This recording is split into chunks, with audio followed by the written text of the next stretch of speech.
السلام علیکم بیننده‌های ارجمند. این برنامه اطلاعاتی تحلیلی نبض زندگی است. این برنامه است که در همکاری با استانسی‌های تلویزیونی مستقلی تاجیکستان تهیه می شود و موادهای آنها در برنامه جای داده خواهند شد. موضوع امروزی برنامه اطلاعاتی تحلیلی نبض زندگی به مسئله کووید 19 و تاثیر آریزه‌های آن به سلامتی انسان بخشیده شده است. امروز ما همراه کارشناسان و متخصصان این ساحه به پهلوهای این موضوع رجوع خواهیم کرد. اینک امروز در برنامه تماشا کنید. اوریزه‌های پست کوویدی کدام‌هایند؟ چی طور و با کدام راه سیندروم بعد کووید را معالجه کردن ممکن؟ آیا ویتامین‌ها مسئولیت انسان را بلند کرده می‌تواند؟ طب خلقی در این مورد چی را توصیه می‌دهد؟ پاسخ به این سوال‌ها از کارشناس برنامه سردکتر مرکز سلامتی رقم 6 شهر خوجند حبیب الله مراداللویف. ویروس کووید 19 در روی عالم از آخرهای ماه دکبر سال 2019 پهن گردید. در تاجیکستان اولین حادثه گرفتاری به کووید 19 آخر ماه اپریل سال 2020 به قید گرفته شده بود. تا امروز در جهان 609 میلیون نفر به این بیماری گرفتار شده. از این شماره 6 میلیون و 520 هزار نفری گرفتاران این ویروس وفات کردند. در تاجیکستان از روی معلومات رسمی تا امروز 17786 نفر به این بیماری گرفتار و 125 نفرشان فوت شدند. کووید 19 گرفتار شدیم و پسی سر شد، اما آریزه هایش باقی ماند. وقتهای آخر مراجعتمان به طبیبان زود شده ایستاده است. بعد معالجه طبیبان به ما استعمال ویتامین ها را توصیه می دهند. اکثریت ویتامین دی را به داروخط حتما علاوه می کنند به خاطر آنه که این ویتامین در ارگانیسم ما نرسیده ایستاده است. پس سوال میآید آیا این ویروس ویتامین دی را از ارگانیسم انسان می شوید؟ طایفه از دکتران ویتامین های گوناگون را توصیه می دهند. گروه از آدمان خودشان ویتامین می جویند. از کتاب اینترنت می خوانند و ترمیوی و سبزیجات استعمال می کنند. کدام عملکرد ما درست است؟ همکاری ما فرزان شمسی و در این مورد گزارش تهیه کرده است و این لحظه همراه تماشا میکنیم. مرحمت، سخن به شما فرزان. تشکر زیاد استاد. السلام علیکم. ویروس کووید 19 با آریزه هایش هنوز هم معماست و به هر یک شخص تاثیر خود را گذاشته است. دکتران در مرحله برقرار شوی ویتامین توصیه می دهند. توصیه آنها اساساً در داروخانه ها است. اما اکثریت کوشش می کنند که در فصل تیر ماه که ایام پختنی میوه ها است آن را از طبیعت گیرند. کدام از این راه ها بهتر و خوبتر است؟ ما این موضوع را پیگیری می کنیم. عبدالولی اشورف دکتر مدیر شعبه بیماری‌های سرایتی بیمارخانه کسلی‌های سرایتی شهر خوجند است. بیش از 20 سال می‌شود که در این بیمارخانه کار فعالیت دارد. او از زمره طبیبان میباشد که در دوره پاندمی خروج بیماری سرایتی کووید 19 قهرمانانه کار کرده است. با برابر معالجه ساکنان بیماری سرایتی کووید 19 را از سر گذرانده است. آریزه‌های بیماری یا خود سندروم بعد کووید که به سلامتی او تاثیر رسانید این پریشان خاطری است. این بیماری آریزه شد تا حالی دنیا و همه دولت ها 100% که دیگه شونه فهمیدگی شونه روز به روز آریزه های نو به نو پست کووید سندروم میگن. حاضر پست کووید سندروم دوجا بسیار بیماری ها همون به البته مویم تاثیراتش رساند. حال نظرم پریشان خاطر شدگی با این نظرم به امروز نفری نیست که به بیماری سرایتی کووید 19 گرفتار نشده باشد. از طرف دیگر شکایتی ساکنان هم از آریزه های این بیماری یا خود سندروم بعد کووید کم نیست. متخصصان میگویند که بعد بیماری مذکور مراجعت ساکنان هم به دکتران بیشتر شده است. هنگام مراجعت اساساً از طرف دکتران توصیه ویتامین ها به مشاهده میرسد، خصوصاً ویتامین دی. این حالت را دکتران به کم بودن کلسی در ارگانیسم شخصی بیماری کووید را اثر گذرانده وابسته میکنند. بر ضمن این یکی از سبب‌های دیگری وزنین گذراندن این بیماری در ساکنان مبارزه بردن نتوانستن ارگانیسم آنها از حساب پست بودن ایمونیته می باشد. این کرونا ویروس نوی سرایتی نوی کووید 19 وقتی که بیمار سرایت می یابد به همه عضوهای انسان، عضو عصب، عضو نفس کشی، عضو دل، به همه عضوهای انسان تاثیر خود را می رساند. از آن جمله به عضوهای خونگردش، چون که اساساً به سیستم لخته‌شوی خون تاثیر کرده، خون انسان رو лахта менамояд ки инам боиси хуруҷ гаштани баъзе бемориҳои дил мегардад. мушкилоти асосие ки дар давраи пандемия ба миён омад ин лахташавии хуни сокинон ҳангоми гирифторӣ ба бемории COVID-19 буд. Ин ҳолат боиси ба бемориҳои гуногуни дил оварда расонидани сокинон шуда буд. духтурони кардиолог мегӯянд ки аксари шахсони ба ин беморӣ гирифтор шуда дучори лахташавии хун гардиданд. Аз ин сабаб бо истифодаи сӯзандору ё худ дигар намуди дороҳо мӯътадил нигоҳ доштани системаи гардиши хуни сокинон ба миён омад. оризаҳои ин беморӣ аз нигоҳи духтурони кардиолог бошад имрӯз зиёд шудани ҳолатҳои хасташавӣ, бемадорӣ, фишорбаландӣ ва кам-кам тездилзанӣ байни сокинони ковидро аз сар гузаронда мебошад. Зеро бо ин гуна аломатҳо муроҷиати сокинон ба духтурони кардиолог бештар шудааст. бемадорӣ, тез хасташавӣ, рахкунӣ, ҳамин хел шикоятҳо ки муроҷиат мекунанд ки ин кадом намуд сироят набошад ба организми инсон як таъсири манфии худро мерасонад, аз он ҷумла сирояти коронавируси нави COVID-19. мутахассисон мегӯянд ки барои барқароршавии организми инсон баъди бемории сироятии COVID-19 риояи гигиении шахсӣ зарур аст. барои ҳосил намудани иммунитет дар организми инсон бошад истеъмоли маҳсулоти дорои витамини бой низ зарур арзёбӣ карда мешавад. барои ин тавсияи духтурон аввал истеъмоли ғизои солим ва инчунин истифодаи маҳсулоти дорои витаминҳои гуногун дошта мебошад. витаминҳо асосан ба масъулияти одам роли калон бозӣ мекунанд. чӣ қадар иммунитет масъулияти одам баланд бошад ҳамон қадар беморӣ сабук мегузаронад. ин гӯем масъулият паст бошад агар беморӣ вазнин шуда тӯл ёфтанаш мумкин де. аз ҳамин лиҳоз чӣ хеле ки гуфтем масъулияти одам нисбати бемории сироятӣ ҳангоме ки баланд кашидан уже фаҳмида ки значит ҳамин витамин ё маҳсулотҳои гӯем хӯрокҳое ки мисол ғизои солим ҳангоми истеъмол намудан албатта ин роли калон бозӣ мекунад барои баланд намудани масъулияти одам. ҳангоме ки баланд шудан масъулияти одам баланд ки шуд албатта беморие то баънитсае не мумкин вай ду-се рӯз хонаш ба хомера тамиги дурушдан бурад чунки иммунитет баланд. барномаро идома медиҳем. як тавсияи дигари табибон дар мавриди раҳоӣ аз оризаҳои COVID-19 ин иҷрои машқҳои ҷисмонӣ аст. онҳое ки камҳаракатанд иммунитеташон паст мешавад ва барои барқароршавӣ ё раҳоӣ аз оризаҳои он бояд онҳо бештар ҳаракат кунанд ва субҳгоҳон ҳатман машқи ҷисмониро иҷро кунанд. вақтҳои охир табибон як қоидаи нави тавсияверо низ эҷод карданд. ба бемор мегӯянд ки одатҳои бадашро партояд. агар бисёр менӯшад ё сигару нос мекашад мегӯянд ки ин одатро ҳатман тарк кун. қаҳрамони навбатии гузориши мо аз ноҳии восеъ аст ва ҳамкори мо хоҷа назриев аз телевизиони мавҷи озоди ноҳии восеъи вилояти хатлон дар бораи ӯ як гузорише таҳия кардааст ва инони сухан ба шумо оқои хоҷа. марҳамат. ассалому алайкум бинандагони арҷманд. мавзӯе ки мо пайгирӣ намудаем баъди пандемия мебошад.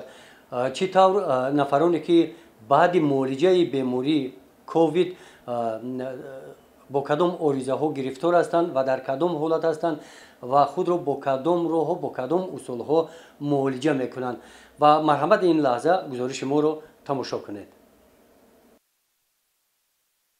сокини деҳаи шобика барод маҳмадёров бемории ковидро дар ҳолати вазнин аз сар гузаронидааст. ӯ омӯзгор аст ва мегӯяд то давраи ба ин беморӣ гирифтор шуданаш кори вазнин намекард. баъде аз беморӣ раҳо ёфтан шуғлашро тағйир дод. барои бақувват кардани баданаш меҳнати ҷисмониро пеш гирифтааст. дар баробари фаъолияти омӯзгорӣ дар замини назди ҳавлигаш меҳнат мекунад. бо ҳамин роҳ ӯ мегӯяд ки 15 килограмм худашро хароб кардааст ва маҳсулотҳои кишкардаашро ки пур аз витаминҳо мебошанд истеъмол менамояд. аз меваҳои хушккарда ва меваи чилон шарбат тайёр карда менӯшад. монанди пешин нестем. ман агар ҳолати пешин камтар агар ҳозир мо сахтар бидавем ягон кори баднитар кунем малакаи нафастангӣ ҳаст. шере ки пеш масалан мо ҳозир мумкин ки мо 500-600 метра давида ҳам натонем. таъсириш то имрӯз ҳаст. давлатали комилов корманди тиб мебошад. дар маркази саломатии деҳотӣ деҳаи шобика ноҳияи восеъ роҳбари марказ шуда кор мекунад. ӯ соли гузашта гирифтори бемории ковид шуда ин бемориро дар ҳолати вазнин гузаронидааст. баъди муолиҷа аз ин беморӣ дар баданаш оризаҳо пайдо шуданд. оризаҳо ҳам фишорбаландӣ монда камтар фишорбаландӣ надоштам фишорбаландӣ монда баъдам лахташаи хунум зиёд мешавад. давлаталӣ ки духтур аст барои он ки дигар бора ба ин беморӣ гирифтор нагардад аз тавсияҳои духтурон истифода менамояд. бо маслиҳати онҳо таври худаш мегӯяд витамин ва доруҳои муайянро истифода мебарад. ҳамин тавр вазъи саломатиашро нигоҳ медорад. барои саломатии худмон дар навбати аввал ваксинаҳоро гирифтем. даври якуму дуюму сеюм ин як нав чорума гузарондем. хоб хай барои ҳам фишорбаландӣ пешгирии фишорбаландӣ барои лахташавии хун парҳеза иҷро кардем. дар маркази ноҳияи восеъ ин бинои муассисаи кӯмаки аввалияи тиббии санитарӣ мебошад. қисме аз муроҷиаткунандагон нафароне мебошанд ки бо оризаҳои аз таъсири бемории ковид боқӣ монда ба ин ҷо омаданд. каломби басирова яке аз ин нафарон аст. ин бемориро ӯ соли гузашта асар гузаронидааст, лекин таъсираш то имрӯз ӯро ором намегузорад. ҳамин тобистон фара камтар меҷми фара надоштам. инак ду рӯза камтар агнам рагашта тунистам. мехезам намеша фақат хоб. температура намекунам бефарагои беҳолӣ. қувватали холиқов духтур аст. дар самти табобати бемории ковид бисёр беморон бо маслиҳати ӯ ба табобат фаро гирифта шуда шифо ёфтанд. имрӯз ҳам назди ӯ нафароне меоянд ки аз таъсири ин беморӣ шикоят доранд. ҳамарӯза ҳамча касалиҳо баъди ҳамча алоими ковиду қати ҳамарӯза ҳастанд. бисёр касалиҳо ки 1 сол пеш 2 сол пеш касалиҳо ҳамча ковида гузаронданд ё баъди ҳамча алоимҳои ковид қати омадастанд. яъне алоимҳои ковид чи беҳолист мекунанд беҳолӣ ана беиштиёгӣ доранд я хел ҳамча оризаҳои ҳамча ковид қати оризаҳои яъне илтиҳоби ғади зери меъда дилда миокардит қати омадастанд камхунӣ доранд мумкин аз ҳисоби ҳамча ковид боша ё аз ҳисоби доруҳо боша гастродаден яъне ҳамча касалиҳои рӯдаи меъда қати омадастанд. баъд касалиҳои гурда ҳам аст касалиҳои асаб яъне торои асаб невритҳо қати омадастанд. ана бисёр ҳамча яъне алоими ко беҳолӣ бисёр ана маслиҳатҳои барои ки анаи касалиҳо бисёр доруҳо гирифтагианд мо ин доруҳои бисёр таъин намекунем. масалан тартиботи режаи рӯз яъне парҳез ана баъд витамино тавсия метем. ана баъд адаптоген мегӯем адаптоген доруҳои адаптоген яъне касалиҳои баъди анаи организма чай пурзур кардан настои ки элеутеркок женшен заманиха ин доруҳоро тавсия метем. طبق اطلاعی که از مؤسسه‌های تندرستی ما به دست آوردیم در ناحیه واسه نارسایی داروها وجود ندارند. ماه اوگوست دوره چهارم گرفتن واکسن در ناحیه واسه متشکلانه جریان دارد. 3 بار من همین ریواکسیناسیون گذروندم. خب من همین چیزا رو بسیار نقض احتیاط کردیم. اصلا خیلی خوراک ما در همین دیهات چه هم سبزیجات و میوه‌جات و همین چیزا هستن. من همین زمین نزد جوالگی داره امروز رو نگاه کنین انگور و تربوز از همین چیزا خیلی بیشتر استفاده بکنیم. من همین یک چیز دویم هر به یگان چیز استفاده بکنیم هم کاردیومگنل گفتن یک تابلت که یک حبای در یک روز امروز استفاده بکنیم تا امروز کاردیومگنل برای تنک کردن خون بود است. تدبیر دیگری براتلی در سمت بقوت نگاه داشتن ارگانیسمش این پرهیز از عادت‌های بد میباشد.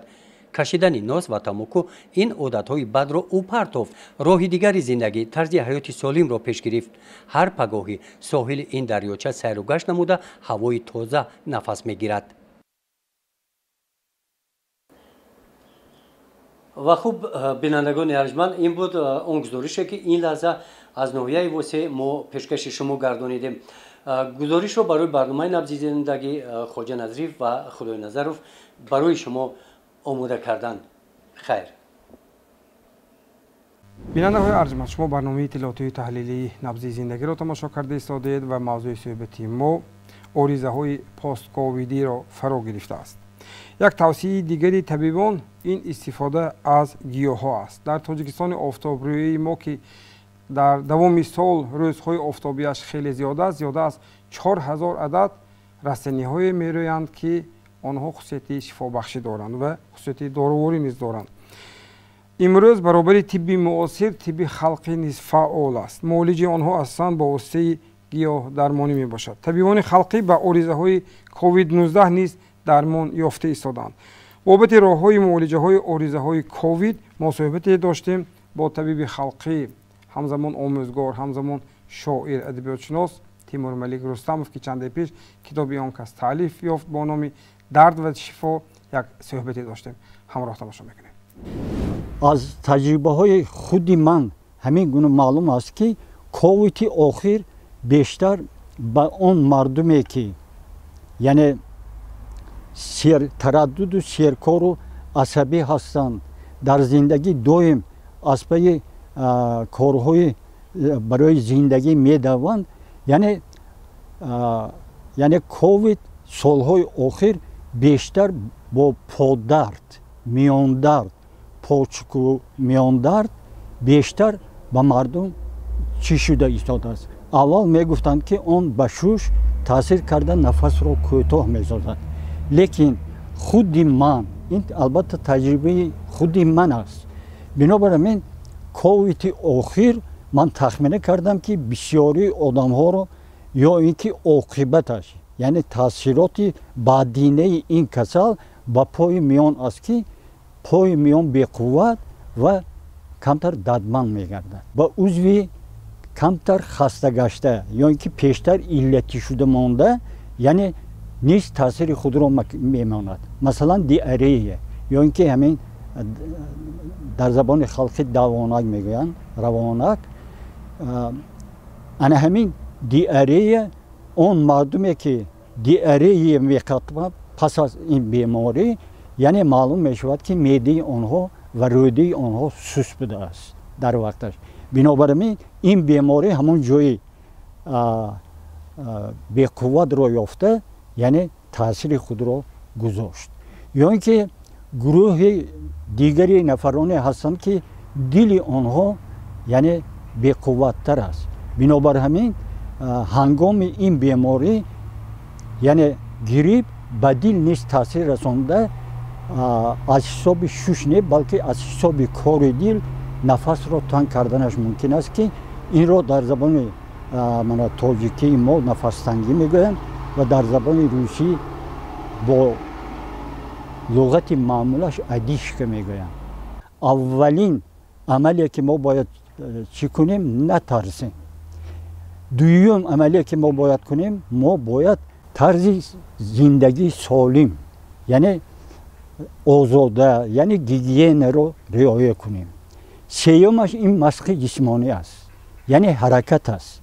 боз садҳо гиёҳи дигаре ҳаст ки будани ҳамонҳо дар хона худаш кифоя аст ки моро аз ангеза яъне вируси ҳамин ковид нигоҳ дорад. масалан ман дар бораи талхишбок гам мезанам. дар муҳити тоҷикистон ин гиёҳ хеле бисёр аст. дар минтақаи ҷанубии тоҷикистон мардум онро тхач меноманд. дар баъзе маҳалҳо мардум онро талха меноманд. дар баъзе маҳалҳо мардум онро шибоғ меноманд ва номи адабии маъмултарини он талх шибоқ аст. онро метавонед ҳамчун чой якулд яъне дар давоми рӯз 8 қулд 10 қулд то бегоҳӣ истеъмол кунед. ё ин ки метавонед худашро яъне дар ҳамон ҳован майда карда ё ин ки дар кафемолка ба шакли орд дароварда дар нӯги корд ҳамин як қисми майдаи ҳаминро ба даҳон андохта агар нафаре ки ҳар одаме ки онро истеъмол карда гардад аз ҳамин даҳон сар карда тамоми бадан рӯдаҳо дигар ҷоҳое аз ангезаҳо аз ҳуҷуми ангезаҳо нигаҳ медорад. бо сабаби бисёр маззаи талхи баланд доштанаш бисёр ангеза яъне вирусҳо микробҳо аз он меҳаросанду мегирезанд ва сабаби касалиҳо ҳам ҳамин ангезаҳо микробҳо аст. барои баланд бардоштани иммунитет масъулият چه خیلی گیاه‌های شما توصیه می‌کنید؟ برای بلند ایمنیتت خیال شخصی من هیچ چیز مانند همین میوه های بهشتی کشورمان نیست. یک اولینش من میگویم لیمو. اون نفری که هر روز یک قاشق طعامی همین افشوره آبی لیمون رو همراه آبی گرم، آبی سرد نه، همراه آبی گرم اگر خورده میگردد و در تمام عمرش به یگان کسلی گرفتار نمیشه. فقط آنهایی که در بدنشان روده هایشان یره دارند کمتر احتیاط شدنشان لازم است، چون که از حساب ترشی لیمون این نفران رو یعنی زخم همون روده، زخم معده رو به سوزش آوردنش ممکن است. بیننده های ارجمند، شما برنامه اطلاعاتی تحلیلی نبض زندگی را تماشا کرده ایستادید و ما اطرافی آریزه های زمانی بعدی گرفتار شدن به کووید را بحث و بررسی داریم. عادتاً چون از کووید شفا یافتیم حتما آریزه های آن را احساس میکنیم. شاید نفری نباشد که تاثیر آن را حس نکرده باشد. درد سر، فشاری پست و بلند خون، بیمه‌داری، آشفتگی، ضعف اعصاب و باز خروج دردهای کهنه. آیا همه این حالت‌ها و دردها را میتوان آریزه های پست کوویدی نامید؟ در برنامه امروزی ما کارشناسی نوبتی حضور دارند سردختری مرکزی سلامتی رقم 6 شهر خوجند مرادیلوف حبیب الله. شما را خوش آمدید میگم. و چون سخن در مورد آریزه های بعد گرفتاری به ویروس کووید 19 که رفته ایستاده است، آریزه های دوره پست کوویدی بیشتر کدام است؟ آریزه های دوره پست کوویدی به دو مرحله تقسیم می شود. مرحله های اولی بیماری و بعدی بیماری، یعنی پس آمدی همین بیماری ها هستند. آریزه های دوره بیماری به هر یک ما چنین معلوم است که نارسایی نفس و نارسایی فعالیت کار رگ های خونگردی و دل می تواند به حالت های برنگردنده آورده رساند. آریزه های پس آمد ما هر یکی ما می دانیم که بیماری کووید عضوهای حیاتا مهم را بیمار می کند. یعنی رگ های خونگرد، دل، شش، مخصوصا رگ های خونگرد و پیوست های آن، لیمفوپروتاک ها، غدودهای داخله، مغز سر، گرده و عضوهایی که حیاتا مهم است به بیماری گرفتار می کند و وابسته به همین پس آمدهای خود را دارد. سوالی پیدا می شد که آیا شخصانی که کوویدی سبک گذرانیدن آریزه دارند یا ندارند؟ بله. این یا آن آریزه موجود است. اگرچه سبک گذرانده باشد. بعضا بیماران بعد از کووید به دکتر مراجعت میکنند که من کم خواب هستم یا سیر خواب شدم یا بوم درد میکند، استخوان‌هایم درد میکند، رخشار هستم، نفس تنگی دارم و دیگر حالات هستند. این وابسته به اون عضوهایی که این بیماری تاثیرات خود را میرساند. بعضی بیماران گفتنشان ممکن است که آیا این اون توابط هایی که دکتران کردن آریزه توابطی هم دکتران هستند؟ نه. مقصد در آن روانه کرده شده بود در آن وقت که من همچون دکتری توابطچی باید یک چیز را گویم، مقصد برای نگاه داشتن حیات انسان بود. یعنی تعیینات بسیار دارواری ها می تواند پس آمد های خود را دهد. اینجا این را از بین بردن ضرور نیست. احتمال جور دارد. احتمالیت جای دارد. لیکن در آن مرحله برای ما بیماری کووید وقت نمیداد. گذشته از این یگان گویم ریجی مشخصی معالجه و پروتکل معالجه گویم موجود نبود. پروتکل معالجه موجود بود. پروتکل موجود بود. برای چی فافتناکی در تاجیکستان کم است؟ برای آن که ما قریب که از همه آخرین ترین دولتی که در به این بیماری گرفتار شدیم. ما مثال میبیاریم ایتالیا، اسپانیا، خیتای، امریکا، فافتناکی در آنجا خیلی بلند بود. لیکن در تاجیکستان پس بود. برای آن که علاقه ما مکانیزم های توابط این بیماران علاقه میدانستیم. یعنی اون تجربه هایی که دولت های دیگر داشتن ما اون را آموختیم. برای آنها ناگهانی بود، برای ما ناگهانی بود. ما علاقه تیار بودیم. هم وزارت تندرستی، هم کارمندان سایه تندرستی، پروتکل های معین کلینیکی موجود بودند. لیکن بیماری کووید یک بیماری هست که این به هیچ گفته نمی شود. در دوام یک روز میتواند با آریزه های خیلی وزن آورده رساند. یعنی جای اساسی که این بیماری داشت این بیماری شش بود. یعنی راههای نفس کشی و الویولا ها میگوییم، اتسینوس ها میگوییم، اتسینوس ها ضرر نمیدیدن، لیکن قسم های از آنها بیرونه، رگ های خونگرد، لیمفاپراتوک ها، پیوست هایی که در آنجا موجود هستند آسیب اساسی همونجا میدادن. یعنی مبادله بین اکسیژن با گاز کربن در آنجا مشکلی میکشد و برای همین آدمو از نارسایی نفس میفوتیدند. به معنی دیگر گویم اگر حاضر ما از روی سخنرانی شما همین فهمیدم صوتی که گویم اگر ویروس راه رو ویران میکرد. راه رو ویران میکرد. در حقیقت در همین طور است، راه رو ویران میکرد، شخشوی خون رو ویران میکرد. برای همین آریزه های خیلی زیادی دارد. تشکر. ما یک وسیله دیگر که شما همچون طبیب که هستید وقتی به شما مراجعه میکنن بیشتر چی توصیه میدید برای مثلا که حالتشون بهتر کردن و برقرار شدن؟ ما توصیه اساسی که ما میتیم برای بیماران این یکمش حیات سالم است. یعنی شخصانی که سیگار میکشند، شخصانی که طرز حیات ناسالم میگذرانند، آنها با آریزه های بسیار گرفتار شدند و آن آریزه ها برنگردانده هم شدنش ممکن است. برای آنها اول یکمین درجه طرز حیات سالم را ما و غذای سالم، دست کشیدن از کشیدن سیگار و دیگر عامل هایی که به ارگانیسم انسان خطر دارد همین را توصیه میدیم.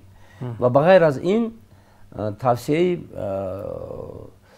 آب و تاب بدن، تعینات کمپلکس ویتامین ها. در اینجا سوال هست که تعینات ویتامین D3 D3 برای چی ضرور است؟ در حقیقت سوال نوبتی ما همین بود. در حقیقت ارگانیسم رو میشوید. یعنی از این ویتامین تنقیصی میکشد ارگانیسم. در ویروس میشوید همین ویتامین رو. کم میشود در ارگانیسم. از همین جهت بیماران بسیار بیماران میگویند که کمتر راه روم پایم مانده میشود، کمتر راه روم عرقشار میشود، کمتر راه روم سرم چرخ میزند و ها دیگر نشانه هایی که نشانه های استینیکی هست همون را نشان میدهد.